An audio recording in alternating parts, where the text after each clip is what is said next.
Radio মিলনের আজকের নিবেদন অরিজিৎ বন্দ্যোপাধ্যায়ের একটা সন্ধে এবং নটু মল্লিক। গল্পটি ভালো লেগে থাকলে অবশ্যই লাইক এবং শেয়ার করবেন এবং আরও নতুন নতুন গল্প শোনার জন্য সাবস্ক্রাইব করতে ভুলবেন না আমাদের official YouTube channel radio Milan audio story. শুরু হচ্ছে অরিজিৎ বন্দ্যোপাধ্যায়ের কাহিনী একটা সন্ধে এবং নটু মল্লিক।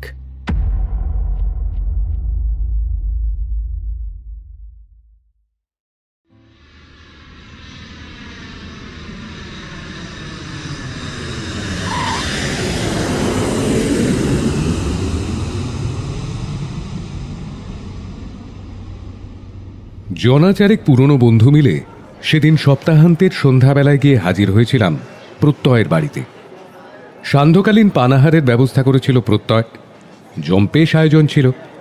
সেই বিশেষ সন্ধ্যায় ঘটে যাওয়া ঘটনাগুলো আমি আজও ভুলতে পারিনি, কোনোদিন পারবও না বোধ করি।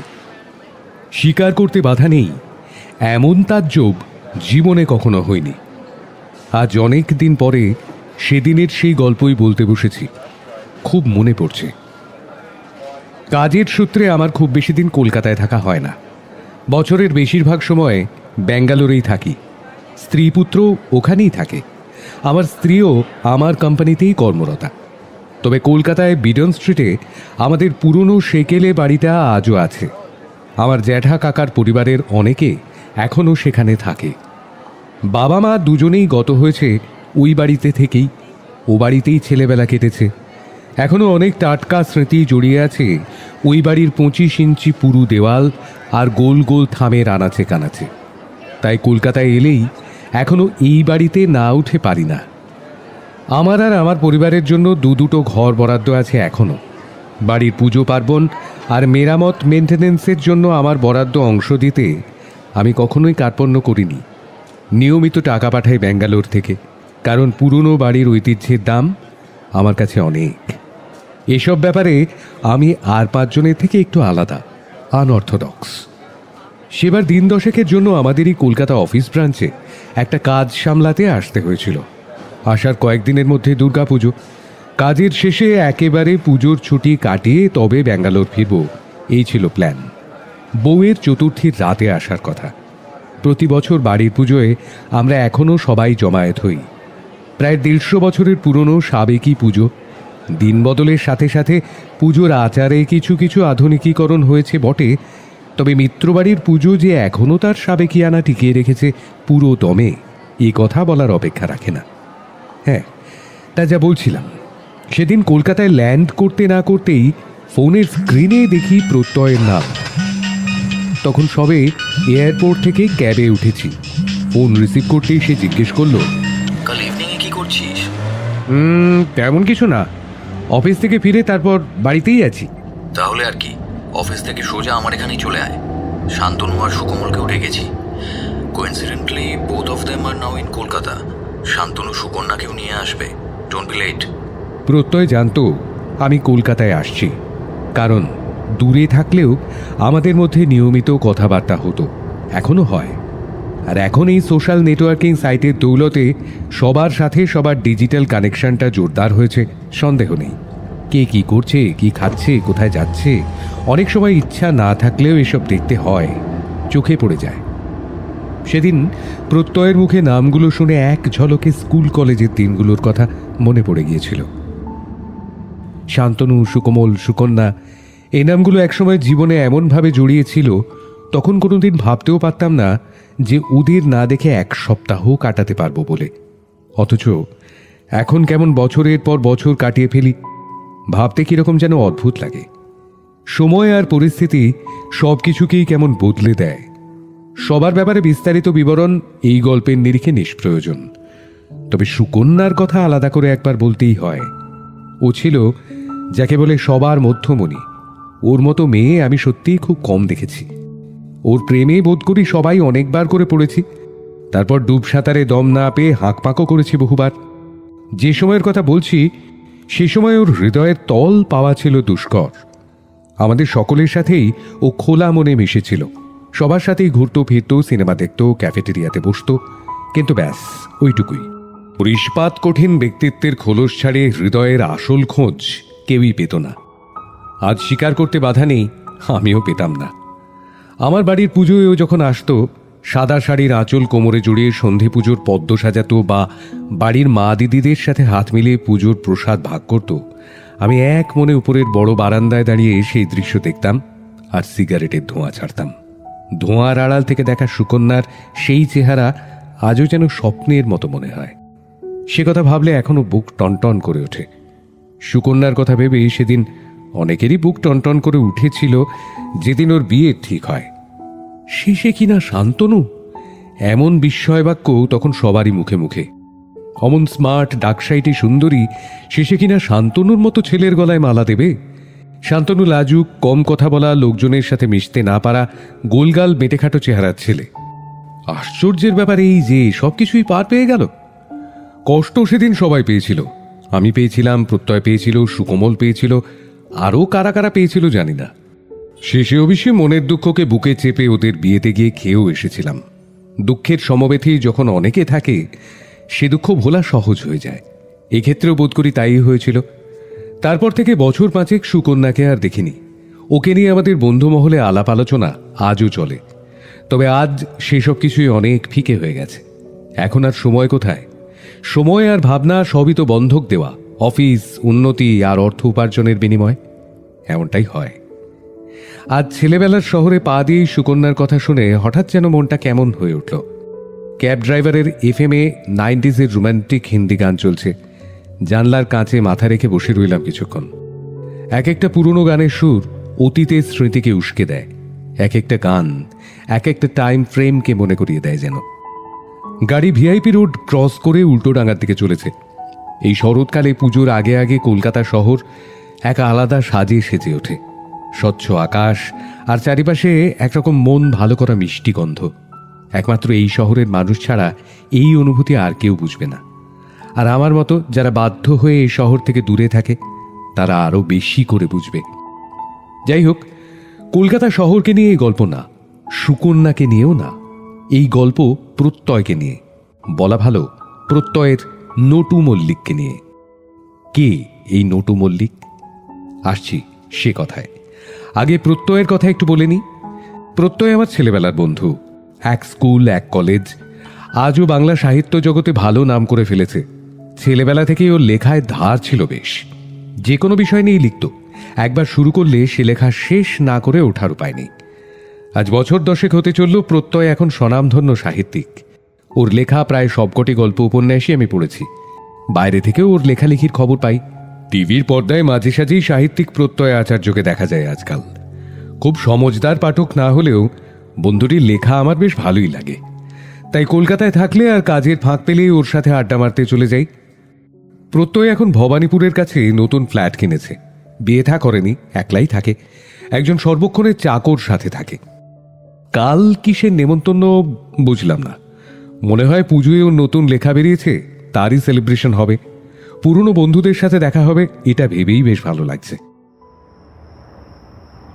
সন্ধ্যা 7টা বাজতে না বাজতেই অফিস থেকে সরাসরি যখন প্রত্যয়ের ফ্ল্যাটে গিয়ে পৌঁছলাম, তখন গোটা এলাকা অন্ধকার, কারেন্ট নেই। গড়িয়াহাটের কাছে কিছু একটা মেজর ফল্ট হয়েছে। CSCর কাজের জন্য বিস্তীর্ণ এলাকা জুড়ে বিদ্যুৎ সরবরাহ বন্ধ। গিয়ে দেখি আমি সব থেকে দেরি করেছি, বাকিরা সবাই আগেই এসে পড়েছে।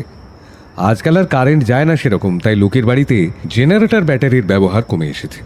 আপাতত মোমবাতি দিয়ে অন্ধকার দূর করা হয়েছে। প্রত্যয়ের বৈঠকখানায় প্রায় ডজনখানেক মোমবাতি জ্বলছে। এ বাড়িতে প্রায় বছরখানেক পরে এলাম। ঘরের আসবাব আর ইন্টেরিয়ারে বেশ কিছু পরিবর্তন চোখে পড়ার মতো।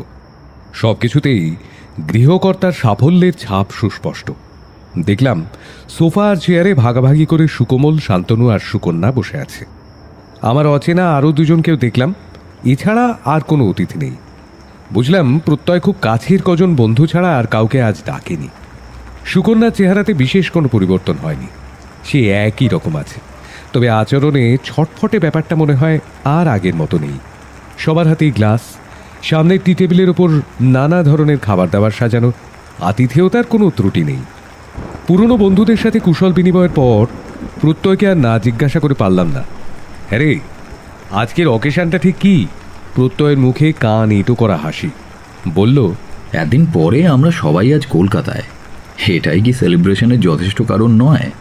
মুখে কিছু না বললেও মনে মনে বললাম, না, এটাই যথেষ্ট কারণ না, কিছু তো একটা ব্যাপার আছেই। শান্তনু, সুকন্যা, সুকোমল, প্রত্যয় আর আমি আজকের দিনে একসাথে কলকাতায়, এটাও আশ্চর্য ব্যাপার স্বীকার করতেই হবে। আজ যেন এক আশ্চর্য মহাযোগ। শান্তনু সরকারি সিভিল ইঞ্জিনিয়ার, সুকোমল ডাক্তার, চেন্নাইতে প্র্যাকটিস করে, সুকন্যা কলেজে পড়ায়, আর আমি ব্যাঙ্গালোরে। বিগত 5 বছরে একসাথে হওয়ার সুযোগই হয়নি। এর হয়তো ওর হয় না, ওর হয়তো তার হয় না। আজকেই কোন জাদু বলে এই মহাযোগ স্থাপন হয়েছে জানি না।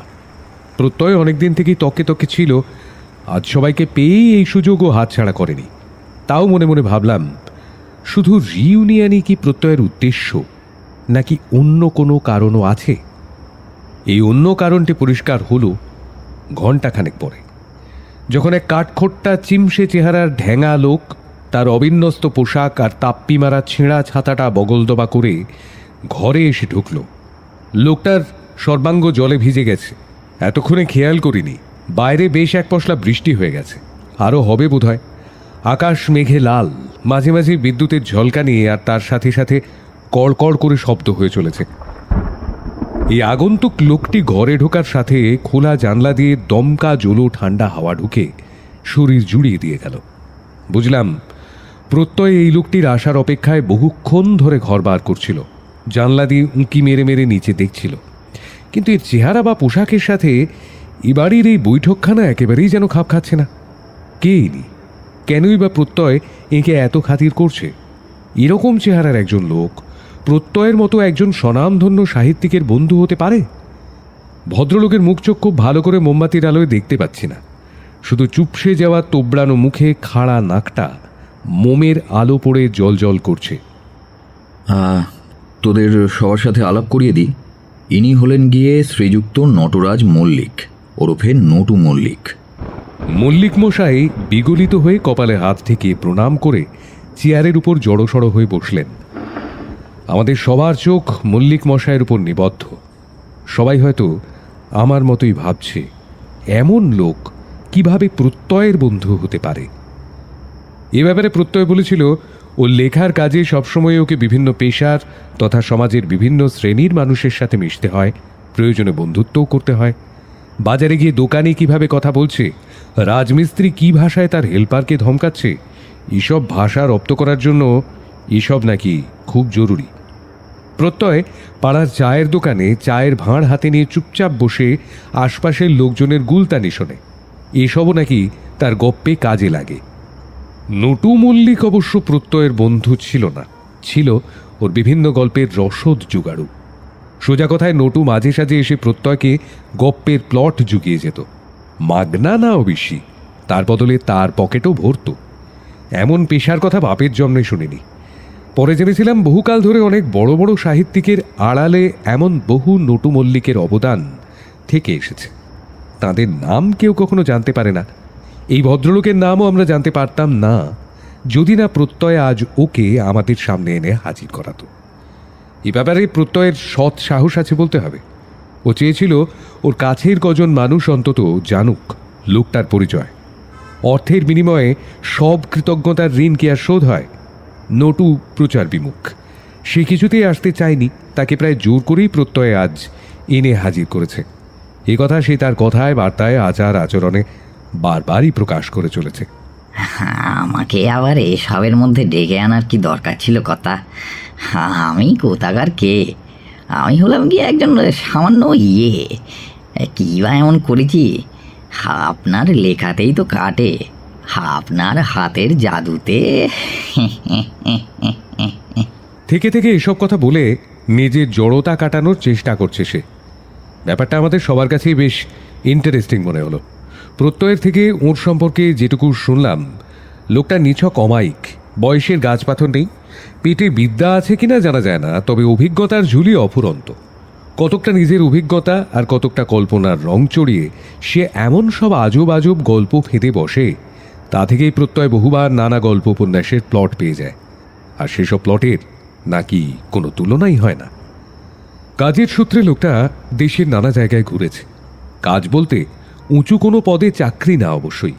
কখনো মধ্যপ্রদেশের ফরেস্ট রেঞ্জারের বাংলো পিয়নের কাজ করেছে, কখনো মাদ্রাজের নামকরা কিউরিও শপের মালিকের 5 মাস কেটেছে, কখনো বা জয়সলমীরের পাথর কাটার কারখানায় দিনমজুরের কাজ করেছে, কখনো গুজরাটের সোমনাথ মন্দিরের প্রধান পুরোহিতের বাসায় চাকরি করেছে, আবার কখনো কোনো পাঞ্জাবি গ্যাংস্টারের পাল্লায় পড়ে তার দলে গিয়ে ভিড়েছে। সারা জীবন ধরে এইরকম নানা ধরনের কাজের অভিজ্ঞতা ওর ঝুলিতে। প্রত্যক্ষ শিকারের অভিজ্ঞতাও আছে, আবার ডাকাত পেটানোর মতো অভিজ্ঞতাও আছে। পদবী মল্লিক হলেও বাঙালি বলে চেনার উপায় নেই। দীর্ঘ জীবন ধরে ভারতবর্ষের নানা প্রদেশে কাটানোর ফলে চেহারায় আর কথাবার্তায় বাঙালি সুলভ কোনো ছাপই আর অবশিষ্ট নেই। তবে বাংলা বলেন পরিষ্কার। গায়ের চামড়া তামাটে, মুখে অজস্র বলিরেখা, চোখগুলো অনেকটাই কোটর আগত, 2 কানের লতিতে একগুচ্ছ বাদামি চুল, মুখে অবিন্যস্ত পাকা খোঁচা খোঁচা দাড়ি, মুখে পান, গুটকা আর খৈনির গন্ধ, ক্ষয়ে যাওয়া দাঁত কখানায় নিকোটিনের কালো কালো ছোপ।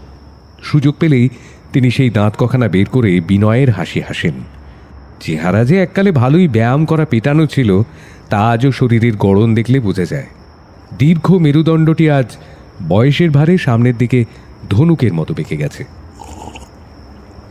বুঝলি, প্রথম তো লেখা নিয়ে নিয়ে পাবলিশারদের দৌড়ে দৌড়ে ঘুরেছি।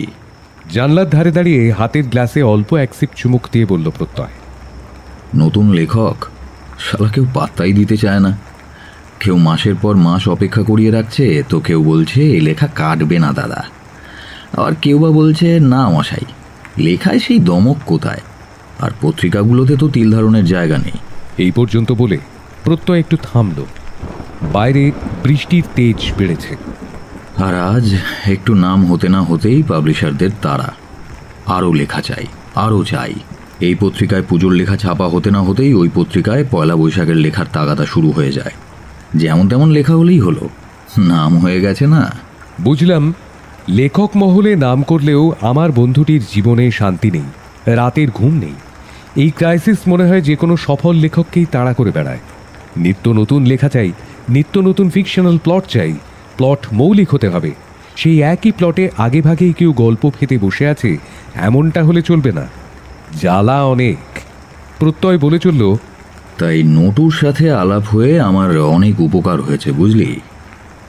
এক মাথা থেকে আর কত আইডিয়া বেরোবে, এই লোকটাই তো আমার গল্পের খনি। অবশ্য কোথা থেকে যে পায় কে জানে। নটু মল্লিক সাথে সাথে উঠে দাঁড়িয়ে জোর হাত করে বলল, না না না না, ছি ছি ছি ছি, এই সব উনি বাড়িয়ে বলছেন। আমি এমন কিছুই করি না। আমি তো এটা সেটা মুখে বলেই খালাস। তার অর্ধেকের না আছে মাথা, না আছে মুন্ডু। আচার্যি মশাই সেগুলোকে গুছিয়ে সুন্দর করে লেখেন বলেই না গল্পগুলো অমন খোলতাই হয়। আহা, অমন লেখা বাজারে তো কাটবেই। ওনার মতো মানি মানুষকে গল্প শোনাতে পেরেও আমি ধন্য। নটু মল্লিক আবার হাত জোড় করে ফেলেছে। ওর কথাগুলো জলের মতো স্বচ্ছ। মনে হয় সে যা বলে অন্তর থেকেই বলে। তার বিনয়ের সাথে শান্তিপুরের কোনো সম্পর্ক নেই। এই নটু মল্লিকের সাথে তোদের আলাপ করাবো বলেই আজ ডেকেছি। আমি, সুকোমল, শান্তনু, সুকন্যা সবাই উৎকর্ণ। উপস্থিত অচেনা দুজনের সাথে ইতিমধ্যে পরিচয় হয়ে গিয়েছে। দুজনেই প্রত্যয়ের পরিচিত, মিস্টার তালুকদার আর মিস্টার মিত্র। এরা দুজনেও অধীর আগ্রহে অপেক্ষা করে আছেন। তালুকদার বলে এই ভদ্রলোক কলকাতা পুলিশের আইটি ডিপার্টমেন্টে আছেন, আর মিস্টার মিত্র তার পরিচিত। প্রত্যয়েরও কেমন চেনা যেন। একে আপনি পেলেন কোথায় প্রত্যয় বাবু? তালুকদার মশাই জানতে চাইলেন। জহুরি জহর চেনে বুঝলেন মশাই, জহুরি জহর চেনে। কিরকম? নটুকে আমি প্রথম দেখি কৃষ্ণনগর স্টেশনের পাশে একটা চায়ের দোকানে। আমি একটা ওই সাহিত্য সম্মেলনের সভাপতিত্ব করতে সেখানে গিয়েছিলাম। ফেরার সময় গাড়িটি বিগড়লো, আর ড্রাইভার আমায় স্টেশনে বসিয়ে গাড়ির মেকানিক খুঁজতে ছুটল।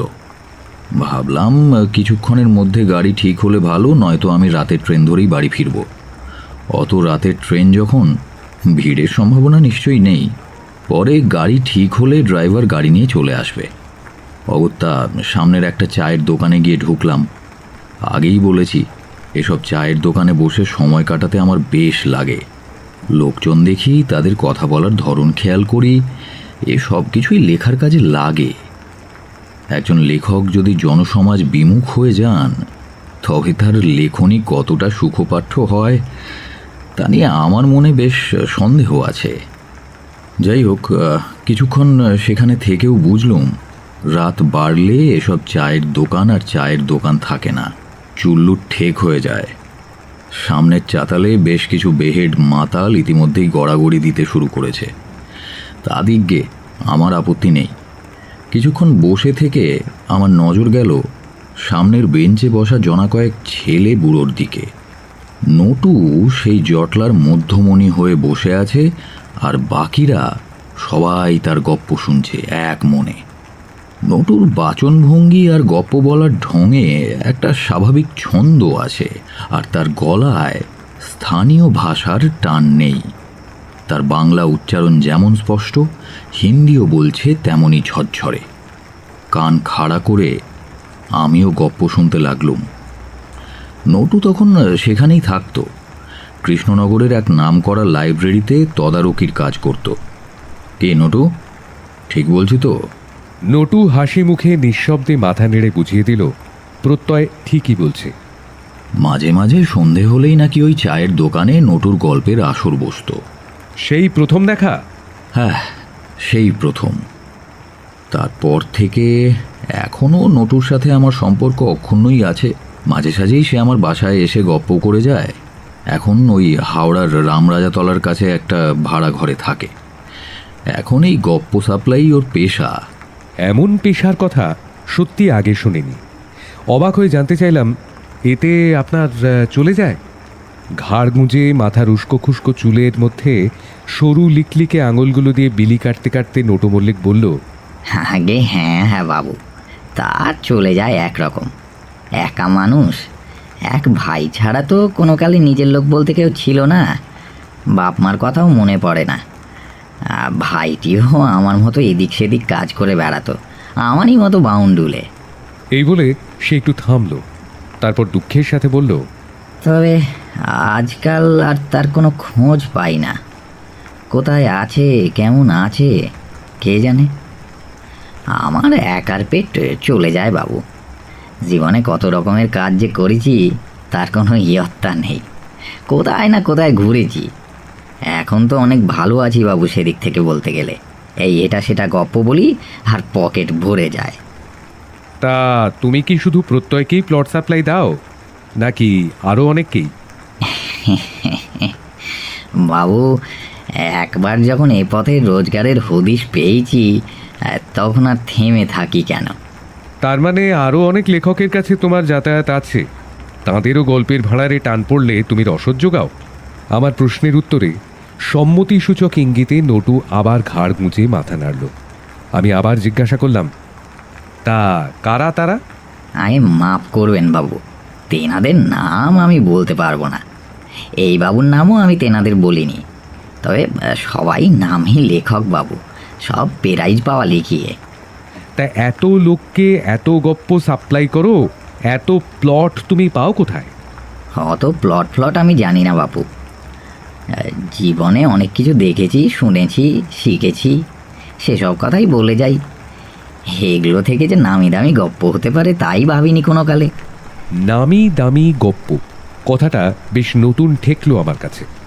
গল্পেরও আবার নামি অনামি, অর্থাৎ একই গল্প নটুর মুখ থেকে শুনলে তা অনামি, আর সেই গল্পই প্রত্যয় আচার্যের লেখা হয়ে বেরোলেই তার নামি, ব্র্যান্ডেড। কথাটা বেড়ে বলেছে নটু। তা বাবুরা, কথা হলো গিয়ে আমি কোনো কালেই এক জায়গায় আটকে পড়ে থাকিনি। এক জায়গায় কিছুদিন চাকরি করেছি, তারপর সেখানে মন না টিকলেই অন্য জায়গায় পালিয়েছি। সেখানে আবার ভালো না লাগলে নতুন কোনো কাজ খুঁজে নিয়েছি। তা এরকম কটা চাকরি করেছো সারা জীবনে? শেষে আর হিসেব রাখতে পারিনি, তবে ওই 60-70টার কম হবে না। এই বলে সে একবার আবার ওই কালো ছোপ ধরা দাঁতগুলো বের করে নিঃশব্দে হেসে নিল। মনে মনে প্রত্যয়কে তারিফ না করে পারলাম না। সত্যি ওর জহুরির চোখ। এই আজব লোকটাকে আবিষ্কার করাও কম কৃতিত্বের কাজ না। তা বাবা নটু, আমার বন্ধুদের সাথে আলাপ হয়ে তোমার কেমন লাগলো? আগে ওনারা সব সজ্জন গুণী মানুষ, ওনাদের সাথে আমার মতো লোকের আলাপ করা কি সাজে? তাছাড়া আমার পেশায় বেশি আলাপ পরিচয় না হওয়াই হয়তো ভালো আচার্যি মশাই। আজ উঠি। আরে কি উঠলে যে? আরে বসো বসো বসো বসো, সবে তো এলে, এগুনি আবার যাবে কি? গ্লাস নাও, দুপাত্তর খাও, তবে তো যাবে। এই শুনে নটু মল্লিক যেভাবে উঠে দাঁড়িয়েছিল ঠিক সেইভাবেই আবার বসে পড়ল। আর তুমি আলাপ পরিচয় করতে এত ভয় পাচ্ছ কেন? এরা সবাই আমার খুব আপনার জন। এরা কেউ বাইরে তোমার ব্যাপারে কিচ্ছু বলবেন না, আর যদি বলেও বা তাতেও আমার কোনো ক্ষতি হবে না। আমার লেখা যেমন চলছে তেমনই চলবে। সে তো ঠিকই, গল্পের লেখক বা ঔপন্যাসিকরা অনেক সময় এদিক সেদিক থেকে গল্পের ভিত বোনে, তাই বলে তার লেখনীকে কি ছোট করতে আছে? আজকের যুগে আপনার সমকক্ষ কজন আধুনিক বাংলা সাহিত্যের আছে মশাই? মিস্টার তালুকদার যে প্রত্যয়ের একজন গুণমুগ্ধ ভক্ত তা ওনার কথাতেই বেশ পরিষ্কার। নটু এইবার মনে হয় একটু স্বাভাবিক হলো, তার জড়তা খানিকটা হলেও কাটল বোধ হয়। প্রত্যয়ের চাকর হরিপদ একটা অদ্ভুত রকমের ট্রে এনে টেবিলের উপর রেখে গেল। তার উপর থরে থরে মুরগির কাবাবের টুকরো, আর তার তলায় চারকোলের আগুন ধিকি ধিকি জ্বলছে। বাইরে বৃষ্টির দাপট বেড়েছে। আমরা সবাই মিলে আলোচনা করে প্রস্তাব করলাম, আজকের এই সন্ধ্যায় নটু মল্লিককে যখন একবার পেয়েছি, ওনার মুখে একটা গল্প না শুনে আমরা কেউ ওনাকে ছাড়ছি না। সবাই হ্যাঁ হ্যাঁ করে এই প্রস্তাব সমর্থন করল। নটু অবশ্যই প্রথমটা একটু গাঁই করছিল। সে নাকি গল্প বলতে হবে এরকম কিছু ভেবেই আসেনি। এখন তো কোনো গল্পের তাগাদা ছিল না, এমনভাবে কি আর গল্প মাথায় আসে? তাছাড়া প্রত্যয়ের সামনে সে নাকি হাবি জাবি আগডুম বাগডুম যা ইচ্ছে বলে যায়। প্রত্যয় লেখার গুণে সেগুলোকে পাতে দেওয়ার যুক্তি করে তোলে। এখন এত মানি লোকজনের সামনে সে কি করে গল্প বলতে পারবে? এই সব একথা সে কথা বলে সে এড়িয়ে যাওয়ার চেষ্টা করলো কিছুক্ষণ। আহা, ঘরে কে কে আছে এত শত ভাবার কি দরকার বাপু তোমার? তুমি যেমন আমায় একলা শোনাতে তেমনই শোনাও, আর প্লট যদি পছন্দ হয় তাতে তোমারও লাভ আমারও লাভ। লাভের কথা শুনে নটু একটু চিন্তায় পড়ে গেল। লক্ষ্মী লাভের মোহ ত্যাগ করা বড় সহজ নয়। এরপর বেশ কিছুক্ষণ সে জানলার ধারে গিয়ে বাইরের দিকে তাকিয়ে এক মনে বৃষ্টি দেখে চলল। আমরা সবাই একদৃষ্টে ওর দিকে তাকিয়ে বুঝলাম ও গল্পের গুটি সাজাচ্ছে। তারপর আমাদের থেকে একটা সিগারেট চেয়ে ধরালো, বেশ আয়েশ করে একরাশ ধোঁয়া ছেড়ে বলল, এটা যে গল্প নয় বাবুরা, আমার জীবনে আমার নিজের চোখে দেখা ঘটনা। একজন সচ্চরিত্র সজ্জন মানুষের জীবনের এক নির্মম পরিণতির গল্প, একটা গোটা পরিবারের অভিশাপে শেষ হয়ে যাওয়ার গল্প। আমরা সবাই নড়ে চড়ে বসলাম। নটু শুরু করতে গিয়েও একবার থমকে দাঁড়ালো।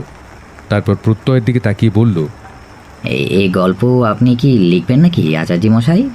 ভালো লাগলে নিশ্চয়ই লিখব, কেন তোমার আপত্তি আছে নাকি? প্রত্যয়ের কথা শুনে নটু খানিকক্ষণ চিন্তা করে বলল, আচ্ছা বেশ, লিখলে লিখবেন। সে কর্তাবাবুও আর নেই, সেই জমিদারিও গেছে, এখন আর লিখলে কোনো ক্ষতি নেই। পুরোটা গুছিয়ে নিতে নটু আরও একটু সময় নিল। তারপর শুরু করল, যে সময়ের কথা বলছি কর্তা, তা ধরুন আজ থেকে প্রায় 50 বছর আগেকার কথা হবে। তখন আমি ওই জব্বলপুরের কাছে খামারিয়া বলে একটা গ্রামে এক জমিদার বাড়িতে কাজ করি। খামারিয়া খুব ছোট্ট, ছবির মতো সুন্দর একটা গ্রাম। তখন পশুপালন, ধান আর সর্ষের চাষ করে সেখানকার মানুষগুলোর পেট চলত। আর ছিল কয়েক ঘর মহাজনী আর তেজারতি কারবারি। আমার কর্তাবাবুই ছিলেন সেখানকার অনেক জমির মালিক, বিশাল জমিদার।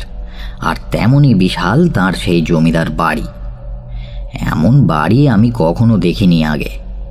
এ মাথা থেকে ও মাথা হাঁটলে হাঁপ লেগে যায়। কর্তাবাবুর বাপ ঠাকুরদা নাকি একসময় সেখানকার রাজা ছিলেন। ইংরেজদের সময়ে রাজা বদরু সিংয়ের বিশাল প্রতাপ ছিল।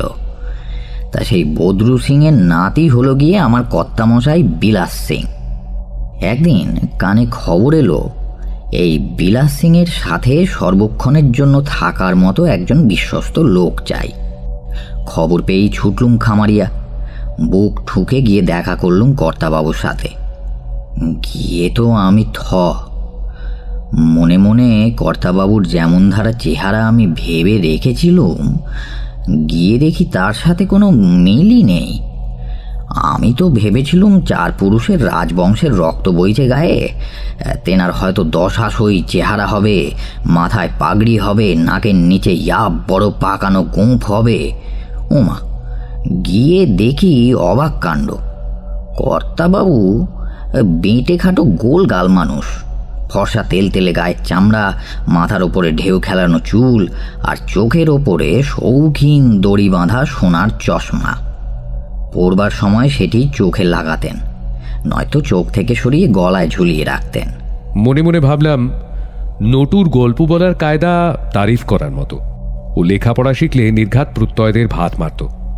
নটু বলে চলল, বয়স তখন আমার অনেক কম বাবুরা, চেহারাও ছিল তাগড়া, খেতুম যেমন, খাটতেও পারতুম তেমন। আমায় দেখেই কর্তাবাবুর পছন্দ হয়ে গেল।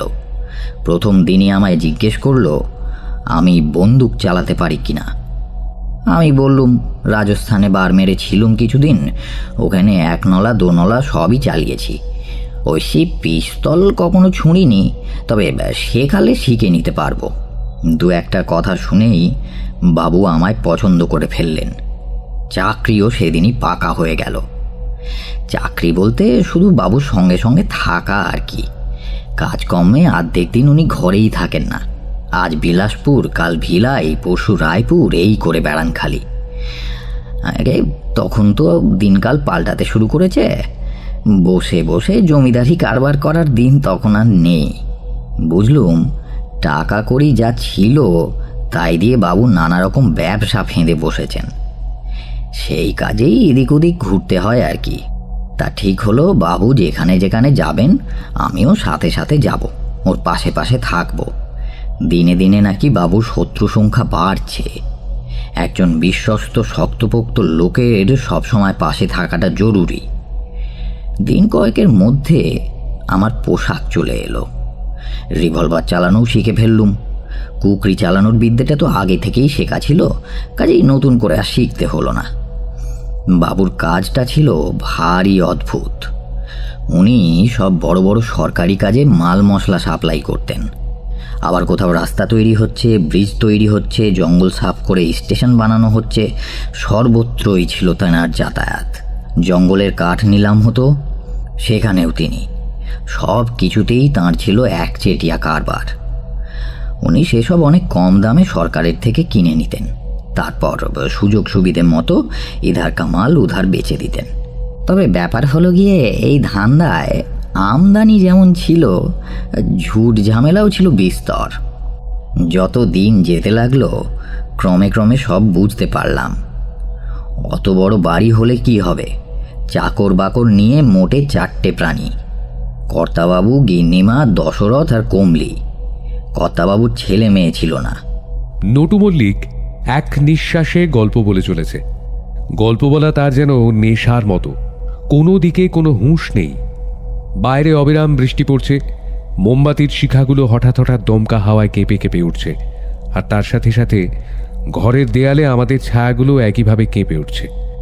এই অদ্ভুত পরিবেশে নটুর চোখ মুখ যেন আরো রহস্যময় হয়ে উঠেছে। সে বলে চলেছে, গিন্নিমা ছিলেন সেই বাড়ির প্রাণ।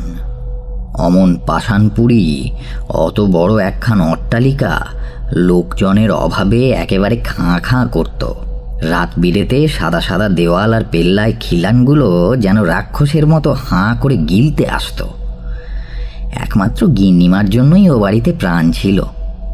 চাকর বাকর থাকলে কি হবে কর্তা, বাড়ির সব কাজ তিনি নিজে হাতে না করে শান্তি পেতেন নে। সকালে গরুর দুধ দোয়ানো থেকে শুরু হতো তেনার কাজ। কর্তাবাবুর বাবা, বড় কর্তাবাবু নাকি বান্ধবগড়ের কাছে কোনো এক গ্রামে শিকারে গেছিলেন। তা সেই গ্রামেই গিন্নিমাকে দেখে পছন্দ করে ঘরের বউ করে নিয়ে এসেছিলেন। অমন লক্ষ্মী পিতিমের মতো চেহারা, অমন দুধে আলতা গায়ের রং, পছন্দ না হয়ে আর যায় কোথায়। সবার সব দিকে খেয়াল ছিল গিন্নিমার। কার কখন কি দরকার, কোন ঘরে অসুখ হয়েছে সেখানে বদ্যি পাঠাতে হবে, পয়সার জন্য কার বাপের ছেড়াদ্দ হচ্ছে না সেখানে টাকা পাঠাতে হবে, এই রকম সব খুঁটিনাটির দিকে তার নজর ছিল। চাকর বাকরদের বাড়ির লোকের সুখ সুবিধার দিকেও নজর দিতেন। আমার কখন কি দরকার ঠিক বুঝে ফেলতেন, বলতেও হতো না। বাবুকে লুকিয়ে আমার পকেটে টাকা গুঁজে দিতেন আর নরম গলায় মিঠে সুরে বলতেন, তুই ভালো থাকলেই বাবু ভালো থাকবে, বাবুকে সব সময় চোখে চোখে রাখিস। এমন ধারা চলল বেশ কিছুদিন। বেশ সুখী কাটছিল দিনগুলো। খাচ্ছি দাচ্ছি, বাবুর সাথে ঘুরঘুর করছি, খাঁটি দুধ, ঘি, ক্ষেতের টাটকা সবজি আর রোজ রোজ মুরগি খেয়ে গায়েও বেশ গতি লেগে গেল কদিনে। তবে কি জানেন বাবু, দিন তো চিরকাল আর এক ধারায় চলে না। হঠাৎই এমন সব ঘটনা ঘটে গেল, সব যেন ছারখার হয়ে গেল নিমেষে। অমন দেবতার মতো মানুষ আমার কর্তামশাই, তার এমন পরিণতি হবে আমি কখনো কল্পনাই করতে পারিনি বাবুরা।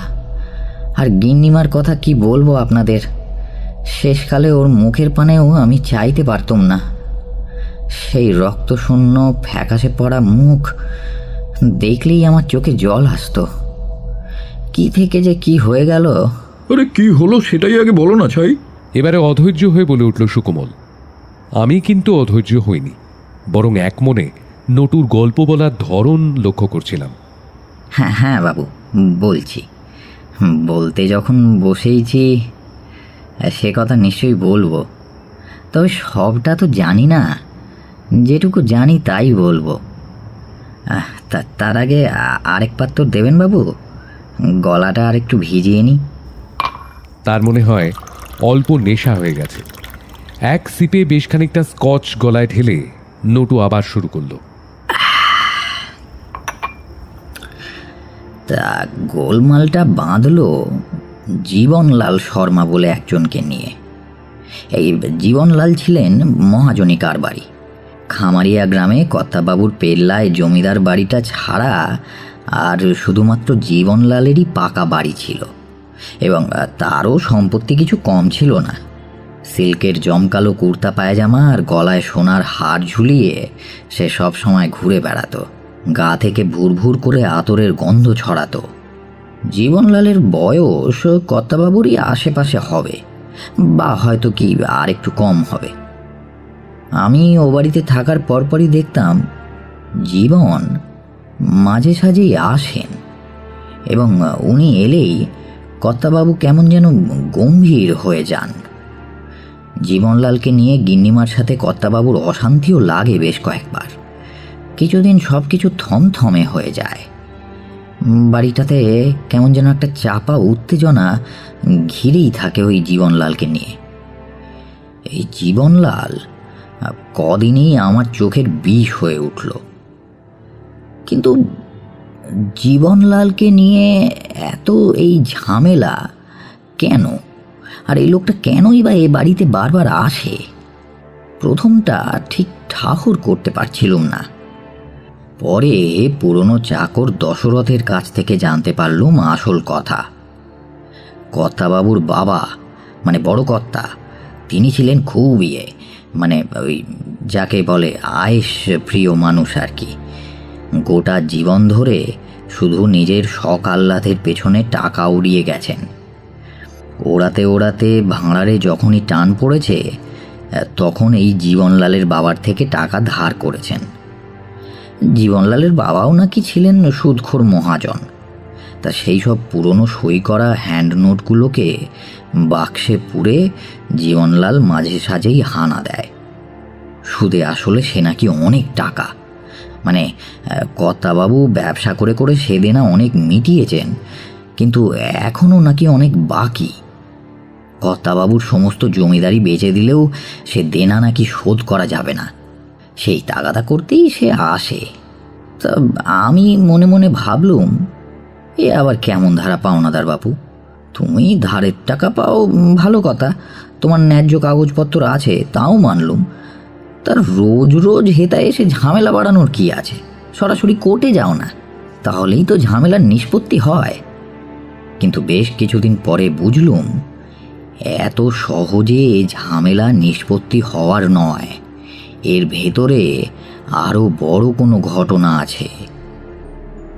একদিন সন্ধেবেলা বাবুর ঘরে তামাক রাখতে গেছি, শুনলাম বাবু আর গিন্নিমা নিজেদের মধ্যে কথা বলছেন। আমি চুপ করে দরজার বাইরে কান পেতে রইলুম। নিজের কাছে সে পাথর লুকিয়ে রেখে কি লাভ তোমার? কোন কাজে আসবে শুনি? ওই শাপিত পাথর আমার বংশের সব শেষ করে ফেললো। দেখছো, কোনো রকমে খেটে খুঁটে আমি বংশের ইজ্জত রাখার চেষ্টা করে চলেছি। শুনলুম কর্তাবাবু আবার বলছেন, জীবনলাল যখন বলছে ওই পাথর পেলে সব উধার মিটিয়ে দেবে, আমাদের সংসারটা বাঁচবে, তুমি কেন মিছিমিছি সে পাথর নিয়ে নিজের কাছে লুকিয়ে রাখছো? আমার কাছে কোনো পাথর নেই। মিছে কথা বলে কোনো লাভ নেই। আমি জানি পিতাজি মরবার কালে ওই পাথর তোমায় দিয়ে গিয়েছেন। যদি দিয়েও থাকেন, ভেবেছো তা আমি তোমাকে দেব? তোমাকে দিলেই তুমি সেটা ওই জীবনলালকে দিয়ে উধার মিটাবে। আমি পিতাজির কাছে ওয়াদা করেছি, সে পাথর সিং বাড়ি থেকে বেরোবে না। জীবনলালের কার বাড়ি থেকে আমার পিতাজি কত দেনা করেছিল তুমি জানো? সুদে আসলে তার হিসেব তুমি জানো? না, আমি জানি না, জানতেও চাই না। ও পাথর পিতাজি মরবার কালে আমায় দিয়ে বলেছিল এর দাম অনেক, এ বাড়ির বাইরে যেন তা না বেরোয়। আমি জান থাকতে সে ওয়াদা টুটতে পারবো না। কর্তাবাবু এরপরেও গিন্নিমাকে বোঝানোর চেষ্টা করেই চললেন। আরে ও পাথর জীবনলালেরই পারিবারিক সম্পত্তি। তুমি তো জানো আমার ঠাকুরদা জোর করে কেড়ে নিয়ে এসেছিলেন। তখন ওদের পরিবারের হাল ছিল শোচনীয়, আর আমাদের ছিল রাজার হাল। এখন তো দিন বদলেছে, সিং বাড়ির সে ক্ষমতাও নেই আর সেই প্রতাপও নেই। এখন জীবনলাল আমাদের চেয়ে কিছু কম যায় না। এখন সে এই পাথরের অধিকার ছাড়বেই বা কেন? ওটার ওপর আমাদের কোনো অধিকারই নেই দময়ন্তী। আমাদের বংশে কোনো কাজে লাগবে না ওটা। ও পাথর শাপিত পাথর।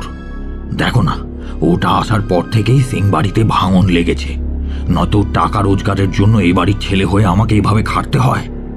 গিন্নিমা হঠাৎ কারেন্ট লাগার মতো ভাব করে উঠে দাঁড়ালেন। কাঁচুলিটাকে কোমরে ভালো করে পেঁচিয়ে নিয়ে বললেন, ও পাথর আমার, আমি কাউকে দেব না। তুমি অন্য কোনো উপায়ে জীবনলালের উধার চুকাও। এই বলে গিন্নিমা এক ছুটে দৌড় দিয়ে বেরিয়ে গেলেন। আমি দরজার আড়াল থেকে চটপট সরে দাঁড়ালাম আর শুনলাম বাবু ভেতর থেকে গলা চড়িয়ে গজরাচ্ছেন। সব খতম হয়ে যাবে দময়ন্তী, আমি বলে রাখলাম, সব খতম হয়ে যাবে। ও পাথর ভিজাবে, এই বাড়ি ভিজাবে, আমাদের রাস্তায় গিয়ে দাঁড়াতে হবে, এই তুমি দেখে নিও। দিন কয়েক বাদেই বুঝলাম সিং বাড়িতে আগের মতো সেই সুখের দিন শেষ হয়ে গেছে। গিন্নিমা আর বেশি কথা বলেন না, কোনো দিকেই তাঁর আর বিশেষ হুঁশ নেই। সারাক্ষণ ঠাকুর ঘরে গোপাল পুজো নিয়েই ব্যস্ত। ওদেশের মেয়েরা বাবু গোপালকে নিজের ছেলের মতো দেখে, আর ওইভাবেই পুজো করে, চান করায়, কোলে নিয়ে খাওয়ায়, মুখ ধোয়ায়। সত্যি বলতে কি, গিন্নিমার ছেলে পিলে হয়নি, তাই ওর আবদারে কর্তাবাবু উজ্জয়িনী থেকে বালগোপাল এনে ঘরে প্রতিষ্ঠা করেছিলেন। গিন্নিমা সব ছেড়ে পুজো আচ্চা নিয়েই দিন কাটাতে লাগলেন। এমন মানুষের এমন পরিবর্তন সে চোখে দেখা যায় না বাবু, চোখ ফেটে জল আসে। লক্ষ্মী পিতিমের মতো যে গিন্নিমা দিন রাত শুধু ঘরের কাজ আর স্বামী সেবা করে কাটাতেন, তিনি হঠাৎ সব ছেড়ে ছুড়ে ঠাকুর ঘরেই দিন কাটাতে লাগলেন। গোটা বাড়ি কেমন যেন ঝিমিয়ে পড়ল। কর্তাবাবুও মন মরা, সারাটা দিন কাজে কর্মে ডুবে থাকেন। অবশ্য আমি আগের মতোই সারাক্ষণ তার পাশে পাশে থাকি, কিন্তু আগের মতো কোনো কিছুই যেন আর নেই। তিনিও আগের মতন আর কথা বলেন না, বেশিরভাগ সময়ই চুপ করে থাকেন। এদিকে জীবনলাল ঘন ঘন আসা শুরু করেছে। একদিন তো বাইরের বসার ঘরে বসে বেশ জোর গলাতেই বাবুকে শাসিয়ে গেল। যত তাড়াতাড়ি সম্ভব ও পাথর আমায় দিয়ে দিন, নয়তো বাড়ি ঘর গয়নাকাটি বেচেও আমার ধার শুধতে পারবেন না। তখন কি করবেন? তারপর ঠোঁট থেকে গড়িয়ে পড়া পানের পিকটা মুছে নিয়ে সে আবার বলল, অবশ্য উপায় আছে। আপনার ঘরের লক্ষ্মী আছে, খুব সুরাতা ওরাত, ওনার দাম কিছু কম হবে না। দেখেন ঘর, ঘরের বউ সব বেচে যদি দিনা মেটাতে পারেন, এ বাড়িও তখন আমার হবে। সারা বাড়ি খুঁজে দেখবো কোথায় আমার সেই পাথর লুকানো আছে। আমার মাথায় বাবুরা রক্ত উঠছিল। ইচ্ছে করছিল কোমর থেকে কুকরিটা বের করে দিই হতভাগার কলজেটা ফাঁসিয়ে। দিন কয়েক পরে বাবু আমায় ডেকে বলল আমাদের দিন 7 জন্য রায়গড়ে যেতে হবে। সেখানে এক আদিবাসী অধ্যুষিত এলাকায় উন্নয়নমূলক কাজে সরকারি কন্ট্রাক্ট পেয়েছেন বাবু। এই কাজটা ভালোভাবে উতরে গেলে বেশ মোটা লাভের অঙ্ক পকেটে ঢুকবে। খুশির খবর সন্দেহ নেই, কিন্তু তবুও বাবুর মুখ কেমন যেন থমথমে। জিজ্ঞেস করাতে বললেন, এতদিন বাড়ি ছেড়ে থাকতে ভাবনা হচ্ছে রে। তোদের গিন্নিমাকে একা রেখে যেতে এতদিনের জন্য মন চাইছে না। এত বড় বাড়ি, তাই মোটে 4টে প্রাণী থাকবে, তার মধ্যে 2জন মেয়ে মানুষ। চাকর বাকরগুলো তো যা আছে সব বুড়ো আর আফিমখোর। বুঝলুম জীবনলালকে নিয়ে বাবু দুশ্চিন্তা করছেন, কারণ এর আগেও গিন্নিমাকে একা রেখে অনেকবার অনেক জায়গায় বাবু গেছেন কাজে, কখনো এত দুশ্চিন্তা করতে দেখিনি। তবে এবারে চিন্তার কারণ আছে বটে। জীবনলালের সেদিনের ওই পশুর মতো আচরণ আমিও খুব একটা ভালো চোখে দেখিনি বাবুরা। তাই আমি জিজ্ঞেস করলাম, আচ্ছা কর্তামশাই, এই গিন্নিমাকে সাথে করে নিয়ে যাওয়া যায় না? না রে, কোথায় কিভাবে থাকতে হয় তার কোনো ঠিক আছে? তুই তো জানিস। তারপর এই শীতের রাতে তাঁবু খাটিয়ে থাকা, তোর মা এসব ধকল সইতে পারবেন না। এটাও ন্যায্য কথা। তাহলে উপায়? ভাবতে ভাবতে একটা উপায় মাথায় এলো। বললুম, কর্তামশাই, এই গিন্নিমার সাথে সবসময় থাকার মতো একজন লোক রাখলেই তো হয়। মানে আমি যেমনটা আপনার সঙ্গে থাকি। রায়গড় যাওয়া দিন 5 পিছনো হলো। তার মধ্যে একজন তাগড়া চেহারার লোক জোগাড় করা হলো। তার নাম সুরজ। সুরজ কাজে যোগ দিতে বাবু বেশ নিশ্চিন্ত বোধ করল। সুরজের মতো লোকজন সে প্রদেশে প্রচুর পাওয়া যেত। এরা নিজেদের কাজে খুব সৎ, জীবন দিয়ে দেবে কিন্তু কাজে ফাঁকি দেবে না। তা সেই সুরজকে ওর সব কাজ বুঝিয়ে দিয়ে দিন 5 পরে আমরা বেরিয়ে পড়লুম রায়গড়ের দিকে। যাওয়ার আগে গিন্নিমার আশীর্বাদও নিয়ে এলাম। বরাবরের মতোই গিন্নিমা আমার মাথায় হাত রেখে বেশ কিছু টাকা হাতে গুঁজে দিলেন। সব সময় বাবুর পিছনে ছায়ার মতো লেগে থাকিস বাছা, দেখিস বাবুর যেন কোনো বিপদ না হয়। বিপদ যে কোন দিক দিয়ে আসতে চলেছে সেটা তখনও বুঝিনি বাবুরা। বুঝলে আমি মায়ের সাথে থেকে গিয়ে সুরজকে বাবুর সাথে পাঠাতুম। এক চুমুকে গ্লাসের শেষটুকু গলায় ঢেলে একটু দম নিয়ে তারপর নটু আবার বলতে লাগলো। বাইরে বৃষ্টির দাপট ক্রমে বাড়ছে। বৃষ্টির শব্দ ছাপিয়ে নটু মল্লিকের খ্যানখ্যানে গলার স্বর সারা ঘরে গমগম করছে। সারা রাত ঝড় জল মাথায় করে জায়গা জমির মাপজোক করছেন ইঞ্জিনিয়াররা। কর্তাবাবু সাথে ছিলেন, আমাকেও কর্তাবাবুর সাথেই থাকতে হয়েছিল। সারা রাত জেগে দুজনে সকালের দিকে তাঁবুতে শুয়ে ঘুমোচ্ছিল। তখনই হঠাৎ টেলিগ্রামটা এলো। বাবু চোখ কচলে উঠে বসে টেলিগ্রামের কাগজটার দিকে তাকিয়ে মরার মতো বসে রইলেন। প্রথমটায় কিছুই ঠাহর করতে পারলুম না। ফ্যাকাশে মুখ, ফাঁকা চোখের চাহনি, বুঝলুম মারাত্মক কিছু একটা গোলমাল হয়েছে। আশঙ্কা আমাদের আগে থেকেই ছিল, কিন্তু বিপদ যে ঘরের ভিতরে বাসা বেঁধেছে তখনও কেউ বুঝে উঠতে পারেনি। পারলে কি আর সুরজের হাতে গিন্নিমাকে ছেড়ে দিয়ে আসি? কেন, কি হলোটা কি? হবে আবার কি বাবু, সর্বনাশ হয়ে গেল একেবারে। আমি আগেই বলেছিলাম না আপনাকে, এই গল্পের শেষে শুধুই দুঃখ আর দুঃখ। কর্তাবাবুর মতো অমন ভালো মানুষের এমন ধারা পরিণতি হবে কেউ ভাবতেই পারেনি। মানুষটাকে যতদিন ধরে চিনতুম কোনো অন্যায় কাজ করতে দেখিনি, কোনো দিন কোনো অন্যায্য কথা কইতে শুনিনি। আর সেই মানুষটা আরে কি হলো তাই বলো না ছাই, টেলিগ্রামে কি ছিল?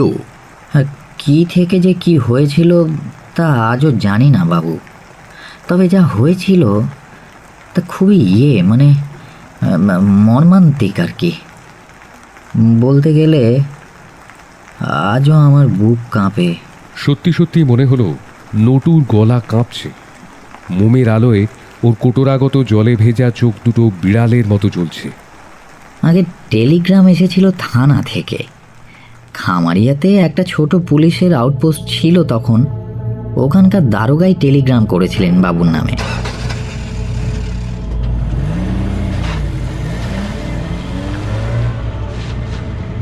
ঝড়ের গতিতে গাড়ি চালিয়ে আমি আর কর্তাবাবু বাড়ি এসে দেখি হুলুস্থুলু কাণ্ড। গোটা বাড়ি পুলিশে পুলিশে ছয়লাপ। দালানের ওপর সাদা কাপড়ে ঢাকা রয়েছে গিন্নিমার দেহ। ফর্সা মুখখানা আরও যেন ফ্যাকাশে হয়ে গেছে। সাদা চাদরের ওপর পেটের কাছটায় লাল রক্তের ছোপ। আর কিছু দূরেই আরেকজন মানুষের দেহও পড়ে আছে। দুজন পুলিশের লোক হাঁটু গেড়ে বসে দেহ পরীক্ষা করছে। আমি কাছে গিয়ে দেখি সে লাশটা জীবনলালের। পুলিশের বড়বাবু ব্যাগ থেকে একটা রিভলভার বের করে কর্তাবাবুকে জিজ্ঞেস করলো, এটা আপনারই তো? তাকিয়ে দেখি অবাক কাণ্ড, এ তো কর্তাবাবুরই বন্দুক। সবসময় কর্তাবাবুর সঙ্গেই তো থাকে। কর্তাবাবু পাগলের মতো নিজের চামড়ার ব্যাগ হাতড়ে বন্দুক খুঁজলেন। না পেয়ে অসহায়ের মতো দালানে বসে পড়লেন। আমারও পা টলছিল বাবুরা। বাবুর বন্দুক দিয়ে দুটো খুন হয়ে গেছে। বাবুর বন্দুকের গুলিতে গিন্নিমা মরেছে, আমি আর ভাবতেই পারলাম না। মাথাটা কেমন যেন খারাপ হয়ে যেতে লাগলো। আর ওদিকে কর্তাবাবুর কাঁদারও ক্ষমতা নেই। পুলিশের প্রশ্নের উত্তরে ঘাড় নেড়ে নেড়ে উত্তর দিয়ে চলেছেন, আর মাথায় হাত দিয়ে চুপটি করে বসে আছেন বাবু। বিলাসপুর থানা থেকেও একদল পুলিশ এসে জুটেছে। একবার তারা বাবুকে এসে শাসিয়ে যাচ্ছে, একবার জীবনলালের বাড়ির লোক। সবাই তখন হন্যে হয়ে সুরজকে খুঁজছে, কিন্তু সুরজের কোনো দেখা নেই। কে যে কাকে মেরেছে তা আজও জানি না বাবুরা। বাবুর বন্দুক সুরজ যে কোথা থেকে পেল কে জানে। গিন্নিমা জীবনলালকে মেরেছে নাকি জীবনলাল গিন্নিমাকে তাও জানি না। না সুরজই দুজনকে মেরে পালিয়েছে ভগবানই জানেন। কটা দিন যে কিভাবে কাটলো বাবু, ভাবলে আজও গায়ে কাঁটা দেয়। রোজ পুলিশ এসে বাড়িতে বসে থাকে। কর্তাবাবুর বন্দুকের গুলিতে খুন হয়েছে মানে কর্তাবাবুই খুনি, এমনই তেনাদের ভাবগতিক। এত সব কাণ্ড যখন হয়েছে, কর্তাবাবু তখন খামারিয়া থেকে প্রায় 350 মাইল দূরে, একথা তেনাদের কে বোঝাবে? কিন্তু ওই পুলিশে ছুঁলে মানে ওই আর কি, বোঝেনি তো। এদিকে গিন্নিমার শেষ কাজটুকুও ঠিক মতো করা গেল না। কাটা ছেঁড়া করে গিন্নিমার দেহটার আর কিছুই বাকি রাখেনি ওরা। পুলিশের তদন্ত চললো আরও কিছু কাল, কিন্তু লাভের লাভ কিছুই হয় না। তারা আসে যায় আর উত্ত্যক্ত করে মারে। বাড়ির চাকর বাকরদের কেউ কিছুই বলতে পারছে না ঠিক করে। আসলে যা হয়েছে মাঝ রাতে হয়েছে, আর চাকরগুলো তো সব আফিম খেয়ে ঘুমোয়। গরম গরম আওয়াজে ওদের ঘুম ভেঙে গেছিল। ছুটে এসে দেখে বসার ঘরের বাইরের দালানে দুজনের দেহ পড়ে আছে আর রক্তে ভেসে যাচ্ছে চারিপাশ। আর সুরজ সিং সে কোথায় ছিল? সেইখানেই তো গোলমাল বাবু। সুরজ সিংকে আর তারপর থেকে দেখা যায়নি। সেই রাতে গুলির আওয়াজ শুনে বাকি চাকররা ছুটে আসার পর থেকে সুরজ সিংকে আর কেউ দেখতে পায়নি। পুলিশও তার কোনো খোঁজ পায়নি। অনেক দিন ধরে খোঁজ খবর চলেছিল, কিন্তু তার টিকিটিও কেউ দেখতে পায়নি। নটু মল্লিক থেমেছে। জামার ময়লা হাতা দিয়ে সে একবার কপাল একবার গলার ঘাম মুছছে, আর একটানা এতটা বলে সে হাঁপাচ্ছে। বেশ কিছুক্ষণ কারোর মুখে কোনো কথা নেই। নটুর গল্পের জাদুতে এতগুলো ছটফটে মানুষ একেবারে চুপ। কিছুক্ষণ পরে মুখ খুলল প্রত্যয়ী। নটু, আগে বাবু, তোমার গপ্প ভালোই, তবে গপ্প ছাপা যাবে না। গপ্পে অনেক অসঙ্গতি, তবে তোমার প্রাপ্য আমি মিটিয়ে দেব, চিন্তা নেই। কাল এসে নিয়ে যেও। আর অসঙ্গতি মানে? অসঙ্গতি মানে হলো গিয়ে খটকা। গল্পের শেষে এত খটকা থাকলে পাঠকরা আমায় চিবিয়ে খাবে। প্রথম কথা, তোমার কর্তাবাবুর বন্দুক সুরজ সিং পেল কি করে? সে দুটো খুন করে পালালোই বা কেন? আর সে যদি খুন না করে তাহলে করলো কে? যে করলো তার জীবনলালকে মেরে লাভ কি হলো? আর তোমার গিন্নিমাকেই বা মেরে তার কি ফায়দা হলো? তোমার কর্তাবাবুই তার বন্দুক কোনো ভাড়াটে খুনিকে দিয়ে এ কাজ করায়নি তো? এরকম নানা প্রশ্ন উঠবে, বুঝেছ? বুঝেছি বাবু, কিন্তু আমি এর বেশি কিছুই জানি না। মায়েরই বলছি, পুলিশের ঝামেলা মিটলেই আমি ওখান থেকে কাজ ছেড়ে দিয়ে চলে আসি। গিন্নিমা ছাড়া ও বাড়িটা কেমন যেন শ্মশান হয়ে উঠেছিল। আমি তো আগেই বলেছিলাম বাবু, এই গপ্প একজন ভালো মানুষের জীবনের দুঃখের গপ্প। কর্তাবাবুর মুখের পানে আমি আর চাইতে পারতুম না তারপর থেকে। তারপর পুলিশও এক সময় হাল ছেড়ে দিল। তবে কর্তাবাবু আর আগের মতো রইলেন না। তেনার কাজকর্ম সব গেল। রাতের পর রাত না ঘুমিয়ে না খেয়ে চোখ মুখের কি ছিরি হয়েছিল। নটু উঠে দাঁড়িয়ে বেরোনোর অনুমতি চাইল। বলল দুর্যোগের রাত, তাকে আবার অনেকটা পথ যেতে হবে। সোফার উপরে বসে থাকা আমার অচেনা দুজন ভদ্রলোকের মধ্যে একজনের মুখে একটা শব্দও শুনিনি এতক্ষণে। হঠাৎ তিনি বলে উঠলেন, আচ্ছা, আপনার এক ভাই ছিল বলেছিলেন, সে কি যমজ ভাই ছিল আপনার? বাইরে বিদ্যুতের ঝলকানির সাথে বজ্রপাতের কড়মড় শব্দ শোনা গেল। বিদ্যুতের ঝটকা যেন গায়ে এসে লেগেছে, এমনভাবে চমকে উঠল নটু মল্লিক। উত্তর দেবার সময় না দিয়েই ভদ্রলোক আবার জিজ্ঞাসা করলেন, আর আপনার গিন্নিমার কাছে রাখা জীবনলালের পারিবারিক সম্পত্তি, ওই দামি পাথরটার কি হলো? দরজার কাছে দাঁড়িয়ে ঘাড় না ফিরিয়েই নটু বলল, আমি তার কি জানি কর্তা, আমি খেটে খাওয়া গরিব মানুষ। পুলিশের হাত থেকে কর্তাবাবু ছাড়ান পাওয়ার পর আমি আর খামারি আর টিকি মারাইনি। সেই পাথর আদৌ ছিল কিনা আর থাকলে কোথায়, আমি তার কিছুই জানি না। আর চলি বাবুরা। এই বলে সে আর দাঁড়ালো না।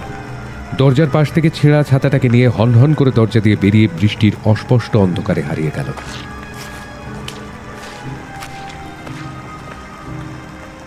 কারেন্ট চলে এসেছে মিনিট 10 হলো। ডিনার করে আরেক প্রস্থ পান পর্ব চলছে। ঘড়ির কাঁটা বলছে আর বেশি দেরি করা চলবে না, এবার সবাইকেই বেরোতে হবে। এই সময় প্রত্যয় বলল, কেমন একজনের সঙ্গে তোমাদের আলাপ করালাম বলো?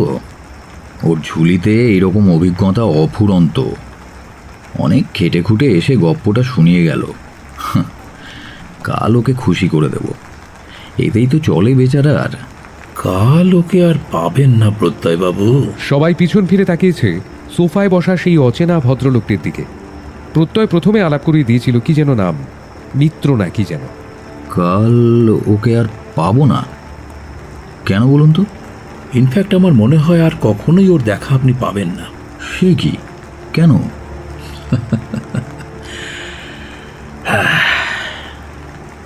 এই গপ্পটা আপনি ছাপতেই পারেন, কোনো অসঙ্গতি নেই। কারণ খুনি ফেরার হয়নি, সুরজ সিং খুনি না। 3টি খুনি করেছিল নটরাজ, ওরফে এই নটু মল্লিক। আমাদের চোখের পাতা স্থির হয়ে আছে। ভদ্রলোক বলেন কি? উনি কি বলছেন উনি নিজে জানেন?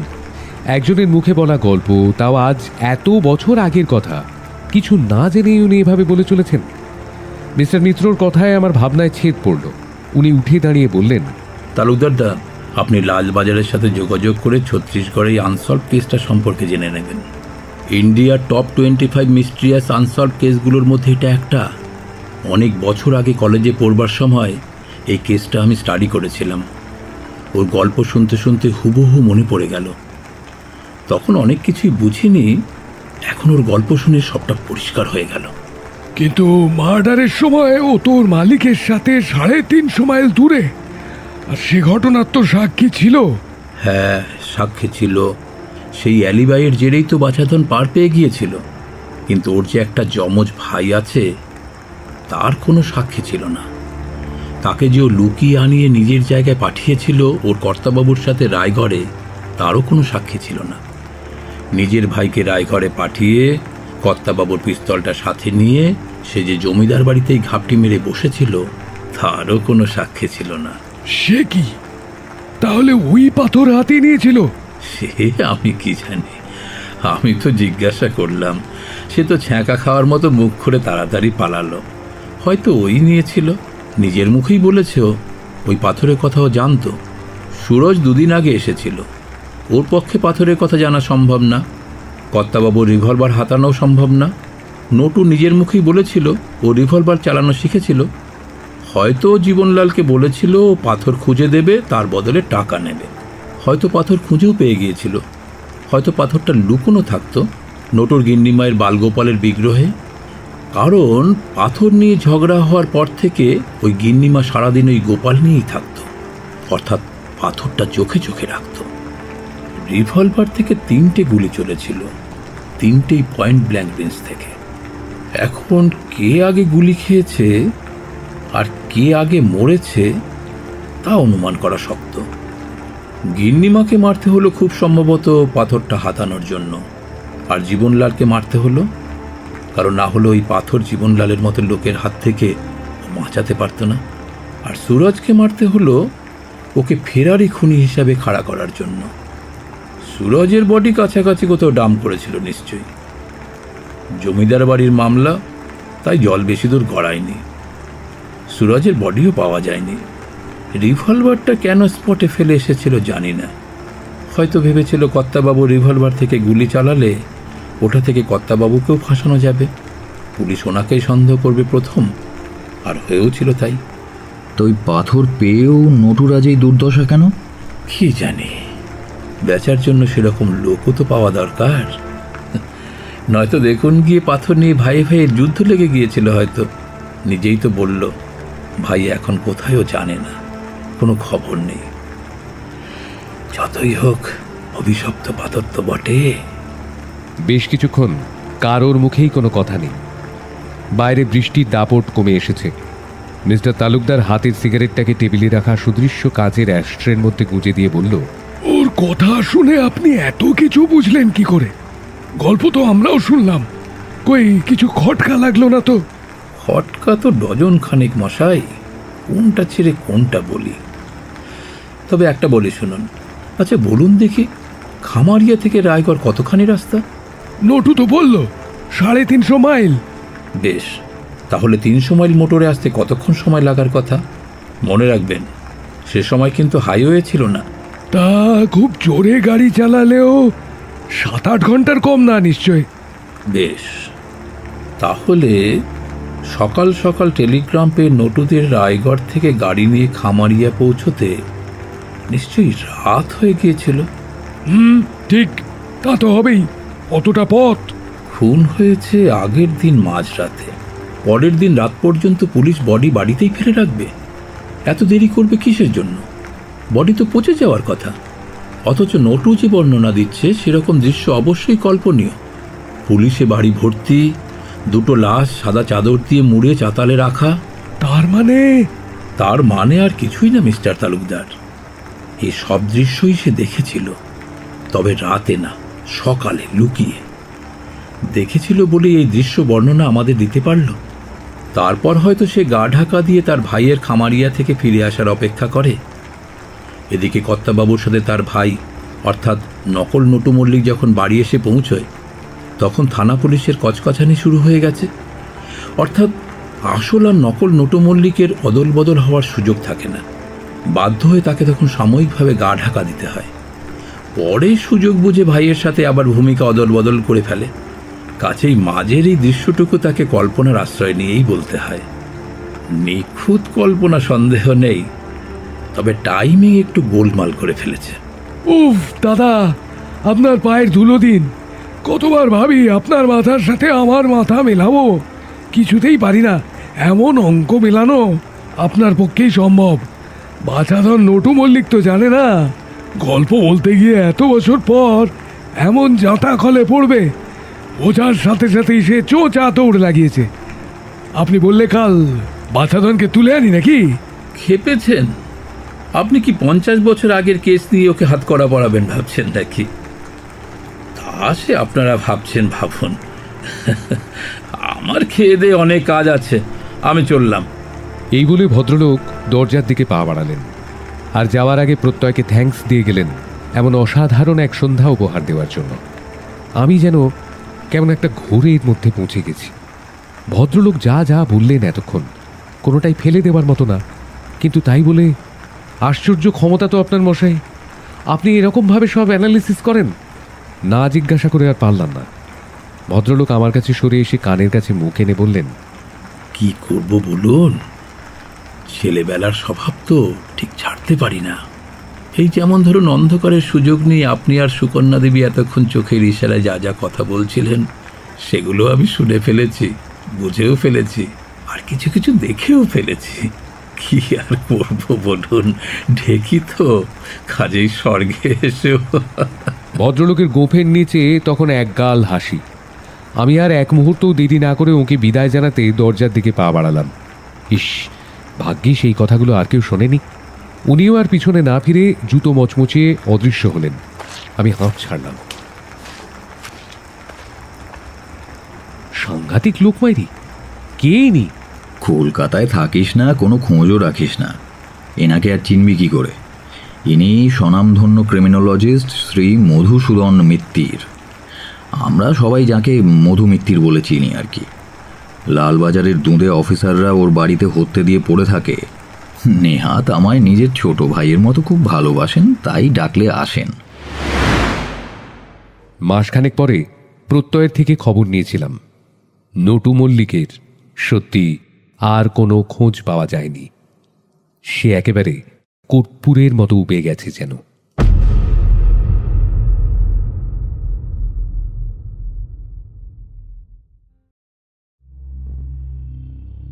এতক্ষণ আপনি শুনছিলেন অরিজিৎ বন্দ্যোপাধ্যায়ের কাহিনী একটা সন্ধে এবং Notu Mallick, only on radio Milan audio story.